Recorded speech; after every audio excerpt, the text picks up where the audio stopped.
नमस्कार दोस्तों, आपका स्वागत है हमारे यूट्यूब चैनल बायोलॉजी स्टडी में। दोस्तों, आज मैं आप लोगों को केंद्रक के बारे में बताऊंगा। केंद्रक क्या है, केंद्रक के कितने भाग हैं और केंद्रक की संरचना के बारे में, और साथ साथ उसके कार्य भी बताऊंगा। अगर आप लोग मेरे चैनल पे पहली बार आए हैं तो प्लीज़ चैनल को लाइक करें, सब्सक्राइब करें और ज़्यादा से ज़्यादा शेयर करें, ताकि मैं इस तरीके के बायोलॉजी से संबंधित कंटेंट आपको बना करके देता रहूं। चलिए दोस्तों, देर न करते हुए हम जो केंद्रक का टॉपिक आज हमने लिया है शुरू करते हैं। देखिए, केंद्रक की एक संरचना, एक स्लाइड मैंने आपके सामने लगाई है। इसमें आप लोग देख रहे हैं कि एक केंद्रक के बाहर एक इन्वलप जैसी संरचना है। इन्वलप का मतलब होता है लिफाफा। अगर ये पूरा अगर घेर दिया जाए तो एक लिफाफे जैसी संरचना बन जाती है। तो इसका बिल्कुल बाहरी जो परत है इसको बोलते हैं न्यूक्लियर इन्वलप। ठीक है, क्या बोलेंगे? Nuclear envelope. और इसका जो बाहरी मेम्ब्रेन है, यानी बाहर की जो झिल्ली है, इसको बोलते हैं आउटर मेम्ब्रेन। और एक अंदर की तरफ एक मेम्ब्रेन होती है, इसको बोलते हैं इनर मेम्ब्रेन। ठीक है। फिर देखिए, केंद्रक के अंदर केंद्रिका होती है। ये जो रेड वाला पार्ट आप देख रहे हैं इसको बोलते हैं केंद्रिका, यानी न्यूक्लियोलस। ठीक। अब इसमें देखिए, ये बैगनी कलर के आपको धागे जैसी संरचना दिख रही है, ये जो उलझी हुई है, इसको बोलते हैं क्रोमैटिन थ्रेड्स, यानी क्रोमैटिन धागे। फिर इसमें इस न्यूक्लियोलस और न्यूक्लियस, इन दोनों के बीच में एक मैट्रिक्स भरा होता है, एक द्रव भरा होता है, जिसको बोलते हैं न्यूक्लियोप्लाज्म। ठीक है। उसके बाद देखिए, इसमें कुछ पोर बने हुए हैं। इस पोर में देख रहे हैं बैगनी कलर का, ये सब देख रहे हैं पोर है, ये सारे पोर देख रहे हैं। इसमें जो पोर है इसमें क्या भरा हुआ है? राइबोसोम। ठीक, इसमें राइबोसोम सिचुएटेड है। उसके बाद देखिए, बड़े बड़े पोर हैं, ये सब बड़े बड़े पोर आप देख रहे हैं, इसको बोलते हैं न्यूक्लियर पोर। तो ये हम आपको न्यूक्लियस के चित्र के बारे में बता दिए। अब इसको हम पॉइंट वाइज आपको बताते हैं। थोड़ा इधर भी देख लीजिएगा, केंद्रक की खोज किसने की थी, केंद्रक के भाग क्या क्या हैं। उसके बाद हम इसके आगे पॉइंट वाइज आपको बताते चलते हैं। देखिए, कोशिका में केंद्रक की जो खोज है, कोशिका में केंद्रक की जो खोज है 1831 ईस्वी में स्कॉटिक वनस्पति शास्त्री वैज्ञानिक थे रॉबर्ट ब्राउन, स्कॉटलैंड के रहने वाले थे। इन्होंने कोशिका में केंद्रक की खोज की थी सन 1831 ईस्वी में। उन्होंने आर्किड आर्किड में खोजा था एक सूक्ष्मदर्शी से। आर्किड में उन्होंने पहली बार कोशिका में केंद्रक की खोज की थी। केंद्रक जो होता है कोशिका की क्रियाओं का नियंत्रण करता है, यानी कोशिका की जितनी भी क्रिया होती है सभी को नियंत्रण करने का काम कौन करता है? केंद्रक करता है। अगर संरचनात्मक दृष्टि से देखा जाए तो केंद्रक जो है गहरे रंग का होता है, सामान्य आकार का होता है, और कोशिका के जो केंद्रक होते हैं उसमें आनुवांशिक पदार्थ का भंडारण भी करता है। ठीक है ना, कोशिका का जितना भी आनुवांशिक पदार्थ है वो किसमें स्टोर होता है? वो केंद्रक में स्टोर होता है। और ये रिप्रोडक्शन यानी प्रजनन में भी महत्वपूर्ण भूमिका निभाता है अपनी। ठीक है, ये हो गया केंद्रक के बारे में। अब देख लेते हैं केंद्रक के भाग कितने होते हैं। केंद्रक के 4 भाग होते हैं। एक होता है केंद्रक कला, न्यूक्लियर मेम्ब्रेन, आउटर पार्ट जो बाहर का हिस्सा था जो आपने चित्र में देखा। एक होता है केंद्रक द्रव, जो उसमें मैट्रिक्स भरा हुआ है, प्लाज्मा द्रव। फिर उसके अंदर एक गोला वाला पार्ट मैंने आपको दिखाया, उसको बोलते हैं न्यूक्लियोलस केंद्रिका। फिर उसमें आपने देखा धागे जैसी संरचना ऐसे ऐसे आपको दिखाई दी थी, जो धागे जैसी संरचना ऐसे आपको दिखाई दी थी चित्र में, पिछले वाले चित्र में आपको मैं दिखा दे रहा हूँ। ये जो चित्र में आप धागे जैसी संरचना देख रहे हैं इसको क्रोमैटिन धागे बोलते हैं। ठीक है, तो ये हो गया केंद्रक के बारे में और केंद्रक के भाग के बारे में। अब अगली स्लाइड में चलते हैं। अगली स्लाइड में हम लोग केंद्रक के जो चारों भाग बताए हैं, एक एक भाग के बारे में पॉइंट वाइज डिस्कस करते हैं। पहला भाग इसका होता है केंद्रक कला, न्यूक्लियर मेम्ब्रेन जिसको इंग्लिश में बोलते हैं। यह प्लाज्मा झिल्ली की भांति दोहरी झिल्ली का बना होता है, यानी डुअल लेयर का बना हुआ होता है, और केंद्रक के चारों ओर एक आवरण बनाता है, एक चारों तरफ गोला सा आवरण बनाता है। ठीक है। प्रोकैरियोटिक कोशिकाओं में केंद्रक कला या तो अविकसित होती है या तो अनुपस्थित होती है। मैंने पहले ही प्रोकैरियोटिक और यूकैरियोटिक मैंने आपको पढ़ा दिया है। जो लोग उस वीडियो को नहीं देखे वो चैनल के प्लेलिस्ट में जा करके देख सकते हैं। प्रोकैरियोटिक कोशिकाओं में न्यूक्लियस नहीं होता है। फिर आगे देखिए, इसमें अनेक केंद्रक छिद्र होते हैं। छिद्र भी मैंने आपको बताया था, पोर जैसी संरचना ऐसे ऐसे गोल गोल बनी हुई थी चित्र में, जिसके द्वारा केंद्रक द्रव्य और कोशिका द्रव के बीच पदार्थों का आदान प्रदान होता रहता है। अब देखिए, केंद्रक के अंदर भी द्रव होता है, कोशिका के अंदर भी द्रव होता है।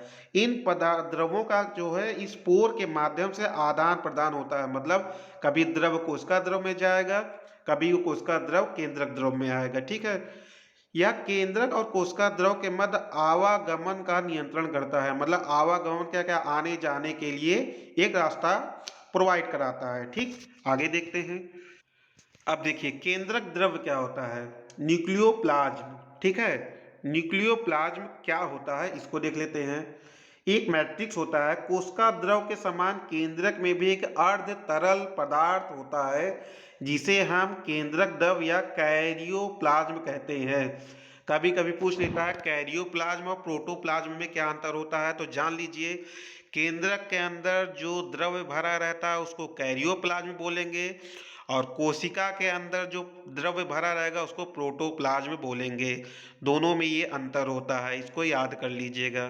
तो केंद्रक के अंदर जो द्रव्य भरा है उसको क्या बोलेंगे, कैरियोप्लाज्म अथवा केंद्रक रस, न्यूक्लियस सैप। ठीक, आगे देखिए, केंद्रक द्रव में क्या क्या होता है, जल होता है, प्रोटीन होता है, न्यूक्लिक एसिड होता है। ठीक, केंद्रक में उपस्थित कोशिकांग के लिए निलंबन पदार्थ का कार्य करता है। निलंबन का मतलब क्या होगा, जैसे केंद्रक में जो कोशिकांग होंगे हमारे, कोशिकांग मतलब जैसे माइटोकॉन्ड्रिया, एंडोप्लाज्म रेटिकुलम और लाइसोसोम हो गए, राइबोसोम हो गए, सब क्या करते हैं, निलंबन का काम करते हैं। मतलब बाहर निकालने का काम करते हैं।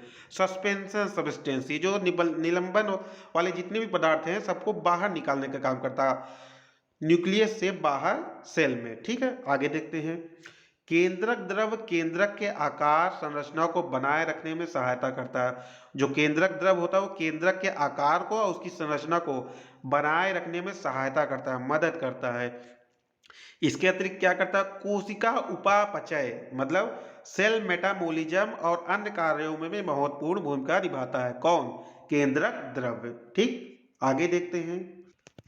अब देखिए, आ गई बात केंद्रिका की, न्यूक्लियोलस की। केंद्रक हमने देख ही लिया, न्यूक्लियर मेम्ब्रेन भी, केंद्रक कला देख लिया, न्यूक्लियोप्लाज्म देख लिया, झिल्ली उसकी देख ली, न्यूक्लियर मेम्ब्रेन। अब हम लोग देखें न्यूक्लियोलस। ठीक, केंद्रक द्रव में एक छोटी गोलाकार अंडाकार संरचना पाई जाती है जिसे केंद्रिका कहते हैं। मैंने चित्र में ही आपको दिखाया था कि केंद्रक है, और केंद्रक के चित्र आपको दिखा देते हैं फिर से। ये देखिए, ये जो गोल जैसी संरचना मैंने आपको दिखाई है, यही क्या है, न्यूक्लियोलस है। ठीक है, ठीक, केंद्रिकाएं प्रोकैरियोटिक कोशिकाओं में नहीं पाई जाती हैं। ठीक है, केंद्रिकाएं जो होती हैं वो प्रोकैरियोटिक कोशिकाओं में नहीं पाई जाती हैं, और कोशिका विभाजन के समय ये नष्ट भी हो जाती है। ठीक, कहने का मतलब ये प्रोकैरियोटिक कोशिकाओं में केंद्रिका नहीं पाई जाएगी, ये तो पहले से कंफर्म है, मैंने पढ़ाया भी है। और कोशिका विभाजन जब होता है, माइटोसिस मियोसिस होती है, तो ये नष्ट हो जाती है, खत्म हो जाती है। इसके अलावा देखिए क्या क्या होता है, ये किसी झिल्ली के अभाव में सीधे केंद्रक द्रव के संपर्क में रहती है। कहने का मतलब ये केंद्रिका के बाहर, जैसे ये केंद्रिका है तो इसके बाहर कोई आवरण नहीं होता है, ये डायरेक्ट सीधे कांटेक्ट बनाती है केंद्रक द्रव से, न्यूक्लियोप्लाज्म से। कुछ यूकैरियोटिक जीवों में एक से अधिक केंद्रक होते हैं। कुछ यूकैरियोटिक जीव होते हैं अपवाद के रूप में जिसमें एक से अधिक यानी 4 होती हैं। ठीक, केंद्रिकाएं आरएनए के संश्लेषण यानी आरएनए के सिंथेसिस और कोशिका विभाजन में महत्वपूर्ण भूमिका निभाती है। कोशिका विभाजन में भी न्यूक्लियोलस जो है, केंद्रिका बहुत ही महत्वपूर्ण भूमिका अपना निभाती है। चलिए आगे देखते हैं। चलिए, ये आखिरी संरचना है, क्रोमैटिन धागे। ये लास्ट का पार्ट है, केंद्रक के 4 भागों में से सबसे आखिरी भाग है क्रोमैटिन धागे। केंद्रक का सर्वाधिक महत्वपूर्ण भाग क्रोमैटिन धागे हैं। सबसे महत्वपूर्ण भाग क्रोमैटिन धागे हैं, जो रासायनिक दृष्टि से किससे बने हुए हैं, न्यूक्लियोप्रोटीन से बने होते हैं। अर्थात न्यूक्लियोप्रोटीन में क्या क्या रहता है, न्यूक्लिक अम्ल रहता है यानी डीएनए, जो न्यूक्लिक एसिड से बना होता है, और हिस्टोन प्रोटीन होती है। ये हिस्टोन प्रोटीन की प्रकृति कैसी होती है, अम्लीय है कि क्षारीय, तो ये क्षारीय प्रोटीन के मिश्रण से बना होता है। अब ये क्षारीय प्रोटीन जो होता है क्षारीय अमीनो अम्ल से मिल से बना होता है। प्रोटीन जो है अमीनो एसिड से मिलके बने होते हैं, लेकिन ये क्षारीय प्रोटीन है तो ये क्षारीय अमीनो एसिड से मिलके बना होता है।